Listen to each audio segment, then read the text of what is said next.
अस्सलाम वालेकुम, welcome to my channel दुआ एंड वज़ाइफ। कैसे हैं आप सब जी। तो आज की हमारी वीडियो सूरतुल कहफ पार्ट नंबर 5।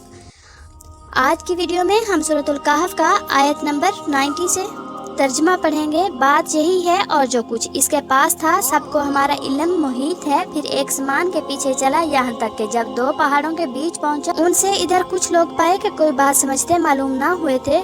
उन्होंने कहा, ए ज़ुल्करनैन, बेशक याजूज माजूज ज़मीन में फसाद मचाते हैं, तो क्या हम आपके लिए कुछ माल मुकर्रर कर दें इस पर कि आप हम में और उनमें एक दीवार बना दें। कहा, वो जिस पर मुझे मेरे रब ने काबू दिया है बेहतर है, तुम मेरी मदद ताकत से करो, मैं तुम में और उनमें एक मजबूत आड़ बना दूंगा। मेरे पास लोहे के तख्त लाओ, यहाँ तक कि वो जब दोनों दीवारों पहाड़ों के किनारे बराबर कर दे। कहा, धोने को, यहाँ तक कि जब उसे आग कर दिया। कहा, लाओ मैं इस पर गला हुआ तांबा उंडेल दूं तो याजूज माजूज उस पर ना चढ़ सके और उसने उसमें एक सुराख कर सके। ये मेरे रब की रहमत है। फिर जब मेरे रब का वादा आएगा उसे पाश पाश कर देगा और मेरे रब का वादा सच्चा है। और उस दिन हम उन्हें छोड़ देंगे कि उनका एक ग्रोह दूसरे पर रेला आवेगा और सूर फूंका जाएगा, तो हम सबको इकट्ठा कर लाएंगे और हम उस दिन जहन्नम काफरों के सामने लाएंगे, वो जिनकी आंखों पर मेरी याद से पर्दा पड़ा था और हक बात सुन ना सकते थे।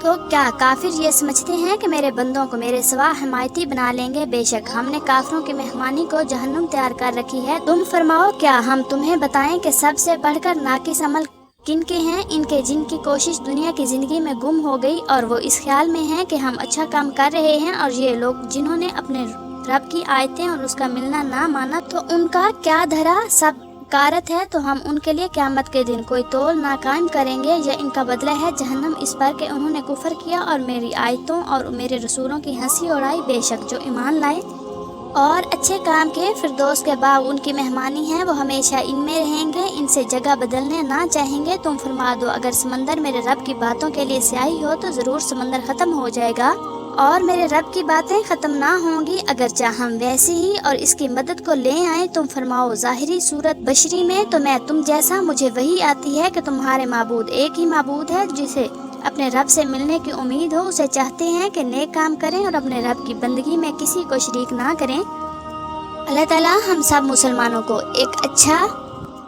नेक और परहेजगार मुसलमान बनाए, क्योंकि ये दुनिया की ज़िंदगी फ़ानी है, एक न एक दिन ख़त्म हो जाएगी, और आखिरत की ज़िंदगी अबदी है जिसमें हमने हमेशा रहना है। वही हमारी ज़िंदगी का ठिकाना है जिसे हम बिल्कुल भूल बैठे हैं। अल्लाह ताला हमें सही और गलत में फ़र्क करने की नसीहत दे और हमें इल्म दे और तलकीन करे कि हम अच्छा रास्ता चुनें जो हमारे लिए और दूसरों के लिए फ़ायदा मंद हो। आमीन। आज की वीडियो इतनी ही। मज़ीद अच्छी वीडियोज़ देखने के लिए चैनल को सब्सक्राइब ज़रूर करें, लाइक्स और कमेंट्स करना ना भूलें। जज़ाकल्लाह खैरन कसीरा।